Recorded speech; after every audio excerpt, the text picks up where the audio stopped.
Welcome. In front of me I have Nokia 2.4 and today I'll show you how you can activate Hey Google. And first you have to go for the Google app. You can find it in the Google folder, then tap on the more and move to the settings. Click on the voice, move to the voice match, and then simply tap on the switcher to activate Hey Google. Follow every step. As you can see, Hey Google is ready because I use this account a lot of time, but in your case, if you are using it for the first time, it will be looks like that. You have to get this circle and you have to say 2 times OK Google and 2 times Hey Google. OK Google, Hey Google, and the last one, Hey Google.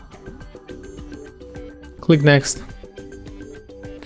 When it's finished, we can easily say Hey Google or OK Google. And as you can see, it works. Thank you guys for watching, leave thumbs ups, comments and subscribe to our channel.